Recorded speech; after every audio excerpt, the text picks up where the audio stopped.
Welcome to the Sideline Live podcast. Subscribe for more episodes and follow our social media at the Sideline Live. We'd love to hear from you. Today I'm delighted to be joined by the lead physiotherapist for the Irish senior women's hockey team, Róisín Murphy. We had a fantastic chat about her experiences as a physio, playing ladies Gaelic football, and some really interesting discussions around recovery, training load and much more. I hope you enjoy.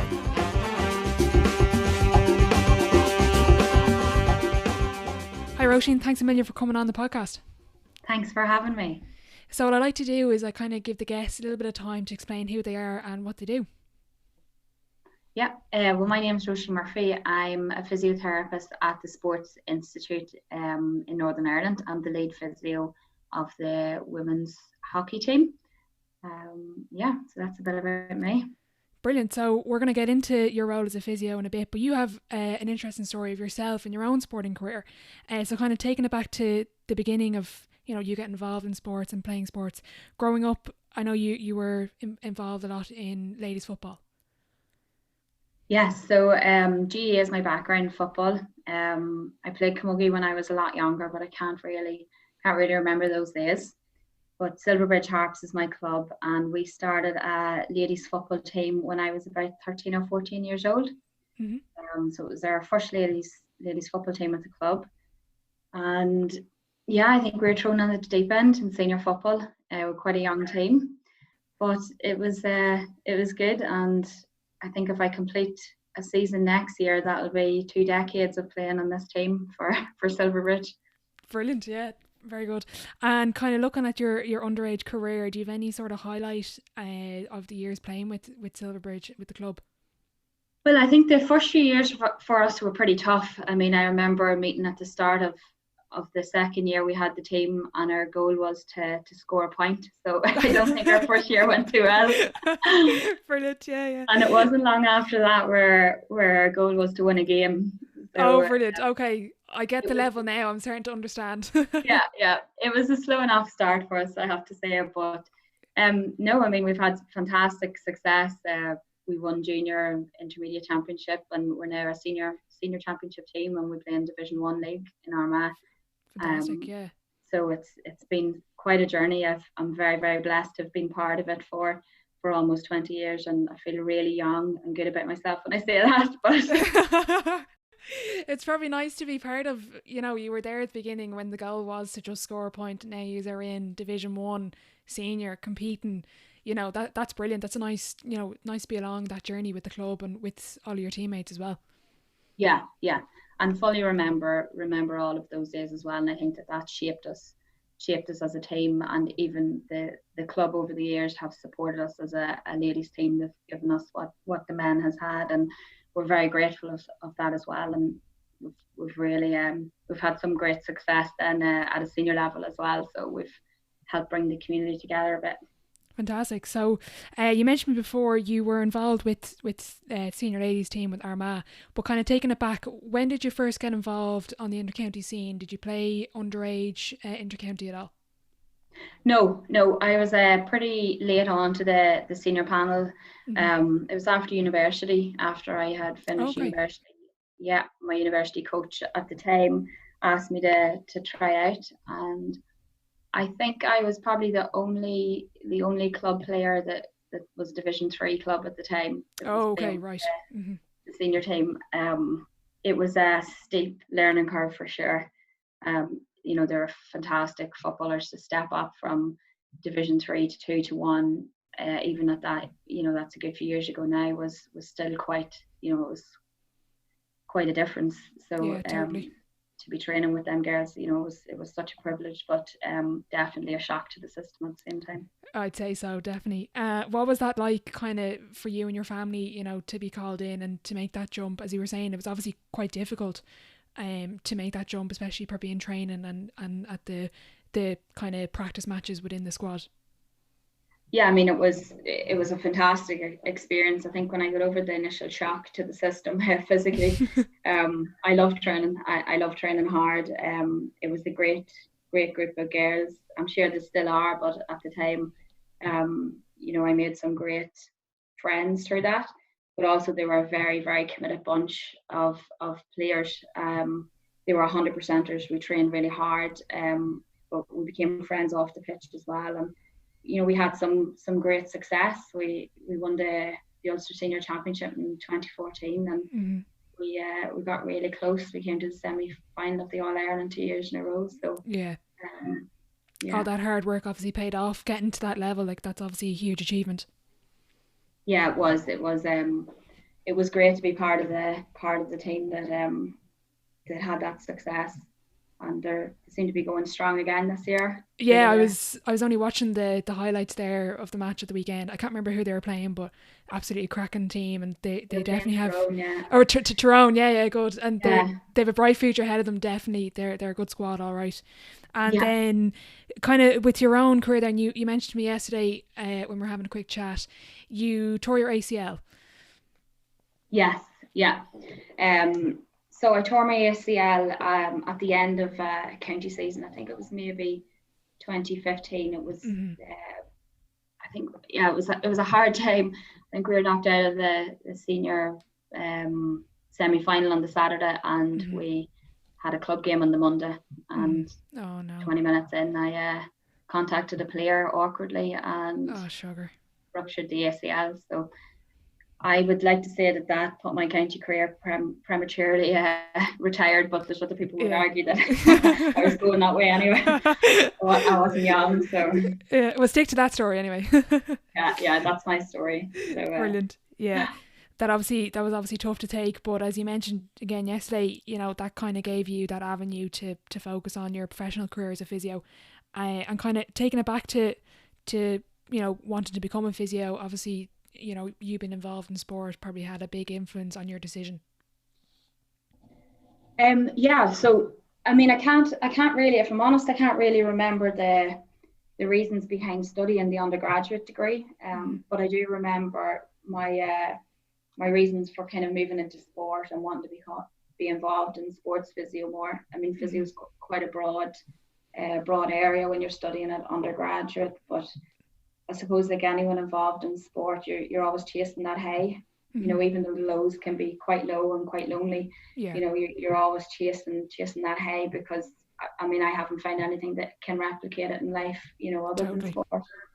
So when I did the cruciate, I was just really had a great opportunity to work with a physio, Paul Carher, alongside him with a season with the Armagh men's county team. Oh, brilliant, yeah. And that was my first probably insight into working, at a more elite level, and kind of getting a taste of, sport and physio at this kind of, high performance level. Totally, so, yeah. I find it very stressful. The decisions had to be made quicker, and the margins for error are much smaller. But it was very interesting. You're part of a team, and like I said, you're chasing performance, you're chasing success, you're chasing that high. So that's when I decided that I would pursue a career full time in high performance sport. Fantastic. And that was great insight to have, and be kind of sort of thrown in the deep end of, look, this is the elite, this is what we expect. If you're going to be doing elite, we're going to expect this from you and nothing else. Yeah. And then kind of chatting about your undergrad, a lot of my demographic would be sort of in the college and that sort of age group. Where did you study your undergrad in physiotherapy?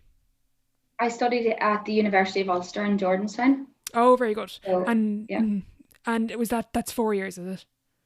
It was a 4-year course when I did it. Yeah, I think it might be a 3-year course now. Oh, okay. Yeah, so I actually work at Sinai, and the Sports Institute of Northern Ireland is on the campus. So there was a certain amount of nostalgia when I took that job a few years ago. Yeah. A bit of temptation walking past the Students' Union, but I'm past that now, I suppose. Brilliant. And what kind of advice would you have for maybe secondary school or even kind of those in their 20s or even 30s that are looking to become a physio? Do you have any sort of advice or anything you wish you knew starting off in college? Yeah, I mean, it's such a broad area, so I would go in really open-minded to the undergraduate course. So, sports physio is actually a a small part of it, and sports physio at a high performance or elite or professional level is smaller again, and that fits within musculoskeletal physio. But you also have neurology and respiratory physio as well, and I would just go in with an open mind. I think in physio, I mean, the theory is fantastic and necessary, but I think the experience is really where you get stuck into things. Yeah. So experience to back up your uni degree in lots of different areas, and not to specialize too soon. Okay. Because the other experiences in NHS or in private practice or pitch side, I mean, they're all going to stand by you in whatever route you decide to go down. And I would suggest, or I would recommend, having a mentor. Yeah. So the Chartered Society of Physiotherapists for students and those that are qualified do have like a mentor process. And I have a mentor myself, and it was something that if I had known 10 years ago, I would have definitely, I would say seek out a mentor is definitely one of my pieces of advice for somebody starting physio. Yeah, that's fantastic. That you could nearly say that for every college course. Try seek out somebody that you can just ask, even if it's the stupidest question. It's someone to run an idea by or something like that. Yeah. And the way technology is now, I mean, my mentor works in professional sport and has done for years, and he lives in France, and Oh wow, okay, yeah. It's just the way technology is now. You can really tap into all of these expertise. Fantastic. And then coming out of college, did you start off in the Sports Institute up in Northern Ireland, or did you start somewhere else? No, so I worked for a few years in private practice. I always did an element of sport. So I would have done physio for the men's team, Silverbridge men's team, and a few other teams in around Monaghan and Louth as well. And then I took just really what I was saying earlier about physio being broad and getting experience in lots of areas. I decided to move into the NHS to experience that myself. So I ran a private practice to keep my hand in there in Silverbridge, and I worked full time in the Belfast Trust for a few years. And then after that, I specialised in an area in orthopaedic ICATs for a few years, and then I moved to Scotland. So I did a year. I did a year in the Scottish Institute of Sport, where I worked with the Scottish Thistle, so the national netball team, and the Super League, the Pro Super League team. Fantastic. And then I moved back home, and I've been in the Sports Institute for 3.5 years, so all around the place. Yeah, you got a bit of taste of everything there. That's brilliant. And you, as you said before, you're the lead physio with the Irish women's hockey team. How did that opportunity come about?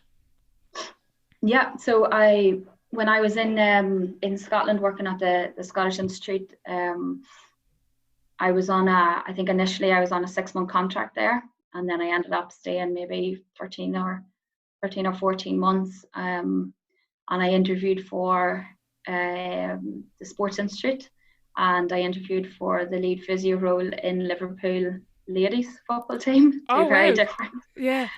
Very different jobs, but I was successful actually in both of those, luckily.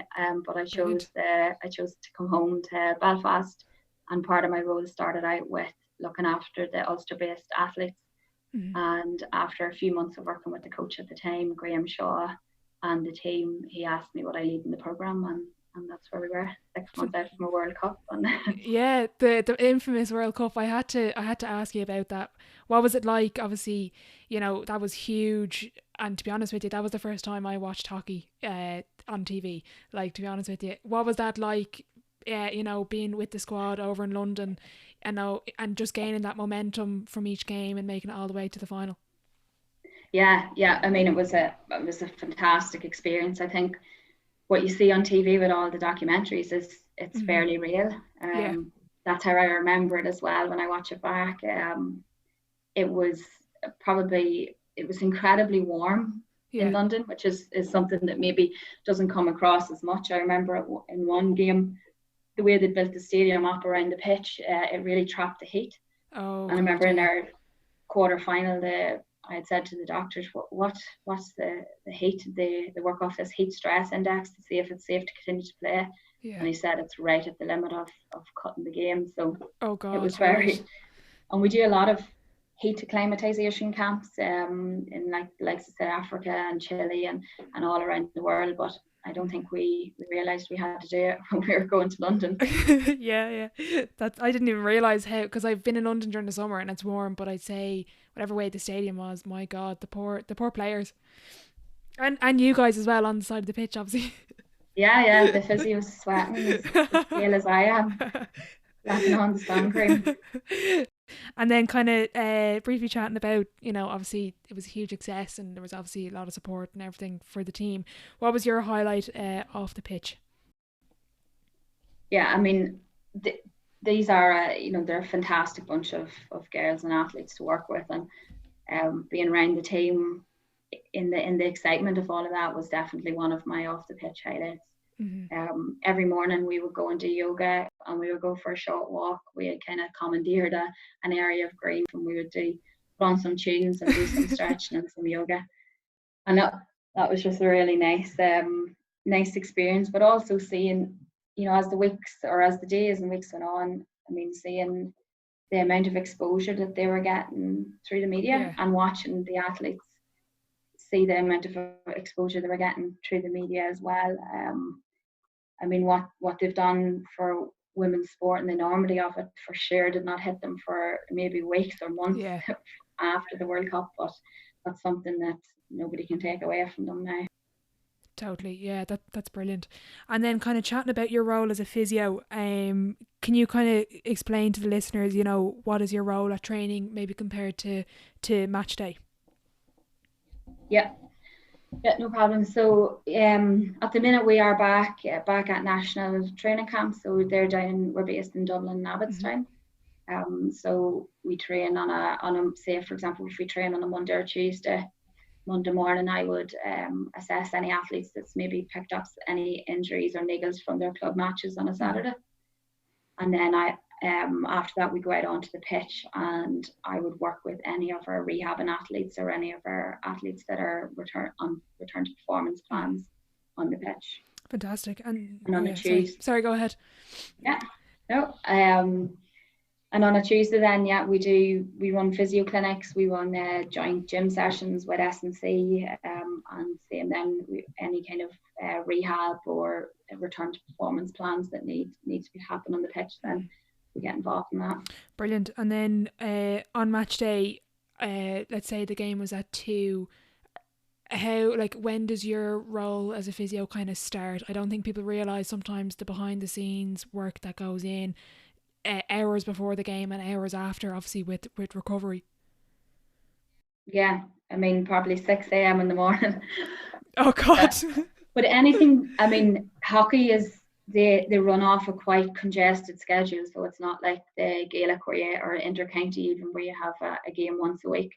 I mean, if we're on a training camp there, we could be away for 14 days and we could have 6, 8 international matches.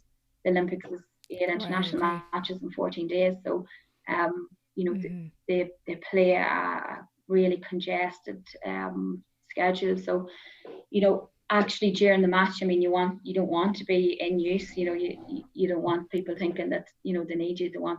They do have a performance mindset to perform. But from first thing in the morning, if I were to talk you through that, we would go for usually a stretch, a walk, mobility, and we would review some subjective wellness data. So the athletes all enter in some online data of what their quality of sleep was like, what their muscle soreness was like, their fatigue. And if we had an opportunity on a training camp to maybe reduce them in the gym or reduce them on the pitch, then we might use this data to help make an informed decision about that. And then as the day goes on, then we do any kind of treatments that are needed for the match. We kind of review the GPS as well, make any calls on players, and at the side of the pitch, then you want to be mostly just there if anybody needs you or anything goes wrong. And then straight after, when the game finishes, that's when the recovery kicks in straight away. So if we do have training sessions, we don't utilize ice baths or anything like that. We do want that adaptation there. But if we are on a congested match schedule, then we would utilize things like ice baths for a quick turnaround. But we heavily put a lot of emphasis on where the evidence lies for recovery, which is sleep. and quality sleep and nutrition. Okay, so that was actually one of my questions there, was key things that players can do to help maximise their recovery. And that, as you said, stick with the evidence-based, it's sleep and nutrition. Sometimes I think maybe we're a little bit quick to run to the fancy stuff and what looks good on Instagram. Yeah, I think you're right. I mean, I think they're very underestimated as good quality sleep, and we put a lot of information and advice around sleep hygiene and what good sleep hygiene looks like. And we have a nutritionist that works quite closely with the athletes about the type of food that they should eat, the quantity, and depending on their energy demands, right down to what their hydration should look like, depending on what type of sweater they are and how much they lose. But I mean, at the same time, like, you got to use what works for you too. So if there is an athlete that really finds yoga and active recovery, we would really advocate pool recovery. But if there's somebody that really doesn't like getting into the pool, you're not going to put a mental stress on them during a competition. Yeah. So there's some girls that disagree with me when I'm saying that about the ice baths, but hopefully they're not listening. Brilliant. And then you kind of spoke about it there with the data you have from players and sort of adapting their training load with the data. What advice would you give to younger players and even coaches on managing training load and making sure, not injury prevention, but just making sure you're not overworking yourself? Yeah, I think it's an interesting area. Definitely for the talented younger athlete that's maybe playing a few different levels within the one sport, and then is maybe playing a few sports as well, and they're maybe at school doing PE or playing other sports. So I definitely think that the biggest thing for that athlete is for communication, is for all of their coaches and parents, and to be talking to each other. So a lot of the time they're slipping through the net is that the camogie coach doesn't realise they're playing football, and the football coach doesn't realise they're playing netball, and they had a match that day but they've been asked to train that evening. So I would say I would say you don't need to I wouldn't advocate specialising too early on. I think that there is a protective effect for injury and also for performance if you do play multiple sports, for sure. But there is a way of doing that correctly, and speaking to the athlete or speaking to the young player and asking them what they want, what's their goal. If they're physically able to be playing at a higher level, and that will bring them on technically, then I think that's perfect. Let them train with the seniors and let them top out for the minors. But if they are, technically really good and the seniors want them on the team, but physically they're not there and they're getting pushed off the ball, and psychologically and mentally they're not there, then you have to ask, are you doing that for the benefit of the player or the passion, or are you doing it for the benefit of your team? So I think it is a complex issue, but involving the player, their parents, and all of the coaches is probably your way forward. Yeah, you don't even think about, like, I wouldn't have even thought about the mental side of going up to play at a higher level. Like, obviously it's a big toll mentally. You're playing against guys and girls who are going to be maybe 10 years older than you at sometimes at adult level. Like, it's crazy. Yeah, and if you look at some of the soccer clubs that have this biobanding that's in, and it talks about how the chronological age doesn't necessarily match where you are maturity wise. Obviously in certain sports we can't get to that that level, but there's plenty of examples where I think Gareth Bale or Oxford Chamberlain were actually held back, so they were played maybe under 14 when they were 15, and that's to give them a chance to kind of catch up physically, but it's really individualized for the athlete at that stage. Yeah, and probably as well education. If you educate the athlete, they'll know, they're the ones who are going to know best. Like, it's their body, they know how sore they are, they know how strong they feel. If you educate them and have, as you said, open communication, the compliance, and they're going to realise, you know what, I don't feel great, I shouldn't really train with the adult team tonight, maybe I'll give it a rest. Yeah, exactly. And I think at that academy level in football, they do call them things like that. They would call it the Oxford Chamberlain pathway, as opposed to saying you're being held back, because obviously that could have a psychological impact negatively as well if it's not managed, correctly. Totally, yeah, that's a great point.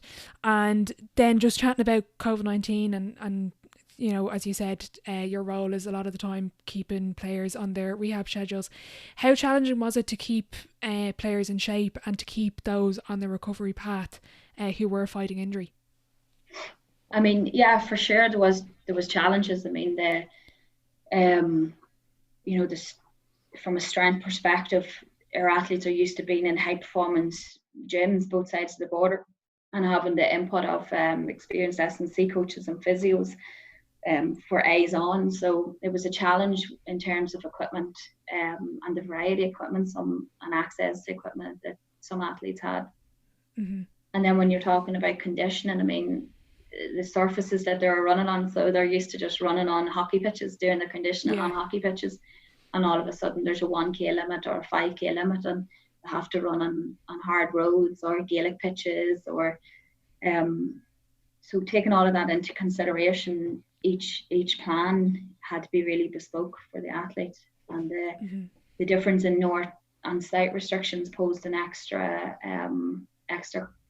bit of complexity in the planning as well, where I mean I couldn't travel to see a lot of the athletes for a period of time, and it was a lot longer in the north as well before the things started to open up. So we just had to be really communicating with each athlete about, you know, what they had and what was working for them, and we had to be really innovative. We used Zoom calls like this, we used tele rehab and physio a lot, and we took it as an opportunity. I mean, when the Olympics were cancelled, you know, it was a stressful time, you know, for the athletes for sure. We had done a lot of profiling in January, a lot of tests, and we were able to kind of use that data and give our athletes work on. So, you know, to clear up niggles that they maybe wouldn't have got the opportunity to work with the coaches and the athletes and see what their key performance indicator was, and if there's anything we could do remotely then to feed into that performance wise. So we tried to work remotely with S&C, you know, physio, and just really prescribe individual prehab and work ons for the athletes. So that was the way we looked at it.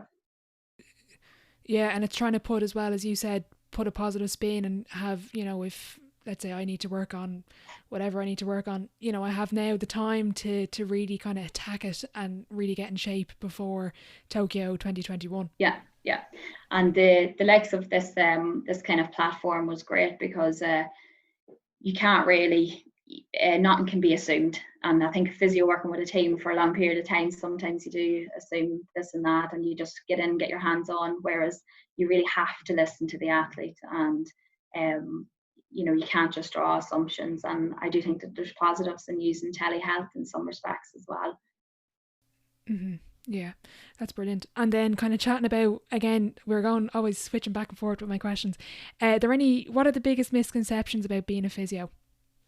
Yeah, I think probably over the years this has changed, or I'd like to hope it's changed, but there is probably a misconception that physios do rubs, you know, that it's all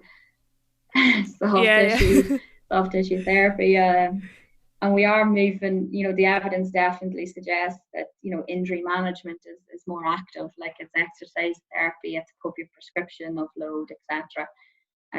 There is a place for manual therapy. I use manual therapy for sure, but that would probably be the biggest misconception. And even in the role I do now, I probably am 60% clinical, so treatments, rehab, pitch work, returning players from injuries, but we can do so much more with players that aren't injured. So looking at what their performance gains needs to be, from, you know, we work with the technical coaches, we work with the S&C, we work with the athlete, and we kind of push them boundaries of performance. So I think planning and, you know, coordinating physios and doctors and working as part of a multidisciplinary team to kind of push performance in uninjured athletes is a big part of what a performance physio does as well. Yeah, so it's not just giving a rub down before a match. No, although sometimes I wish it went back to that. It'd be a bit easier than than some of the meetings and logistics I'm involved in. Brilliant. And then my final question before we move on to the sideline 7: if you could follow any team or athlete in the world for a week, who would it be and why? Yeah, for me, I'd love to follow Liverpool, I think. Okay, Um, that's interesting. I just love to follow that kind of professional setup. I'm fond of Klopp when he speaks. I just love to see how they do it. I think there is a misconception that even amongst us working in high performance sport, that the professional level does it so much better, that there's so much Hmm. money they can do this and that. And I don't know, I think we do pretty well with what we have. Yeah. And I don't think I would be massively surprised with how they conduct their days, how they conduct their weeks, how they conduct their, their training cycles. But I'd love to see it and experience it. Yeah. That's brilliant. And be the Yeah, fly on the wall and just kind of watch everything for a week. I think so. I think that would be good. Yeah, that'd be interesting. So the sideline seven, people are sick of me explaining it, so it's the same 7 questions for every single guest, so the audience can compare their answers. So I'm going to start off with question 1. What is your favourite quote? My favorite quote is, "Today I do things that others won't do, so tomorrow I do things that others can't do." That's a great one. I've only come across it recently, but I'm a mad person with quotes, and I have these huge lists, and that's near the top of it. So that's a good one. Wow. That's a good choice. I don't know who What said it is? now, but Yeah, I was just thinking about that. I've no idea who said it, but it was on Google Images, I think. you can What quote is the me on that best? one, sure. Yeah, there you go. I'll give you the credit. Good.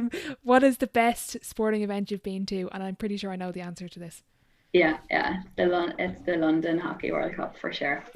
That was an easy choice, I think. Yeah. What is the biggest setback or challenge you've had in your career? And that can be in sport and in professional life. Sorry. Yeah. I mean, I think the cruise ship for sure was one of those things that was very challenging for me.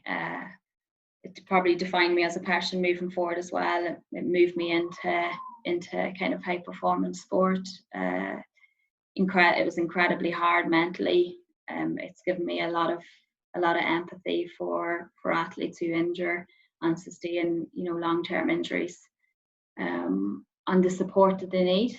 I mean, I think there's a lot of assumptions when people get injured that um, they can cope, or that's fine. And I think we just need to make sure that everybody has whatever support they need, and it's not always physical support. Yeah. Yeah, Yeah, that's a great point. Because I was just saying to you before, I'm injured at the moment, and the first thing I realised was I'm so used to going out training 3 times a week, and I was just sitting at yeah, home doing absolutely nothing. Like again, it wasn't physical support that I needed, it was emotional and psychological. Like my friends are great and my family and everything, so it's nice to have that support. But you're right, it's sort of an assumption. Asher, she'd be grand, she's loads of time off yeah. now to And enjoy that's herself. I injured playing club. The county season was finished. I was part of the panel. I wasn't a big county star by any stretch of the imagination, but you lose your identity. I couldn't work, Mm, so I wasn't a physio. I couldn't play football, so yeah, you go to the shops at the weekend, or nobody wants nobody asks you, "Oh, are you playing this week?" Or how's the team, what's the vibe in the yeah, team. And you lose that month on month on month, and it takes a lot to. And that wasn't the high level, like that was the for the high level athletes that do have that as their full life mm, as well. But I do think it was mm. you lose your identity a little bit when you go through these big injuries, and it's lonely. Totally, and that's a great point about professional athletes, because that is their livelihood as well. They're used to going out in the training pitch, whatever, and then coming home. But now, sure, they're not going anywhere and stuff. It is tough, all right. Moving on to the next question. Looking back, what advice would you give your 18-year-old self? Yeah, probably don't work too hard, don't study too hard, don't stress too much. I mean, it's easy saying that now, I think, what I do and where I am. But yeah, I would. And even with Yeah, coronavirus, I'd just say enjoy your friends and family, play more ball, travel more. yeah, Yeah, I think you can really get sucked into the world of work, and you will at some stage, so don't be rushing it at yeah. 18. I won't. I'll let my mum know anyway. Say, oh no, I'm taking a chill Yeah, day. and Róisín don't tell told me my to. bosses and work I said that either. They'll be thinking of. Oh, I won't. Second last question. Who is your dream dinner guest and why? And the last few guests have turned this into a dinner party, so I'll accept a few Yeah, guests this if is you want. tricky. And maybe, well, I'm a big Joe Dolan fan, and I actually, Okay. you probably don't know who he is, do you? No, I can't have an idea. Tune, but my singing's not a strength. But I reckon he could provide the entertainment for a dinner. So I'll let you Google him when we get off the call. Okay. That'd be good. Yeah, there we go. Yeah. I'll have a good listen to the songs. I might join you as well, I depending don't on how they think go. you're going to join me based on the music, no, but enjoy it anyway. And then final question, it always stumps everybody, and it's terrible because I can't take credit for it because I robbed it off another podcast. But if your life was a book, what chapter would this be called? I think that's very, very tricky, but I think draft plan, like any email I receive or anything I'm sending in the past few weeks or months has always been just the draft plan for the next week or the next month, the next 4 weeks, and I think that's okay. I mean, I think we need to, in sport anyway, we gotta flex and move. We go somewhere with a plan A, a plan B, and a plan C, and chances are neither of them is what happens. So we gotta be resilient. We gotta be innovative, and we gotta be able to flex and mold. And COVID has really, really challenged that. But we're gonna come back stronger. Yeah. So I'm okay with draft plans for sure. That's a good title now. I haven't had that one yet. But look, Róisín, really appreciate you coming on and giving up your time. Best of luck now with Tokyo 2021 and looking after everyone. And hopefully this COVID thing clears up and we get a good... Thanks a million, Orla. Thanks for having me.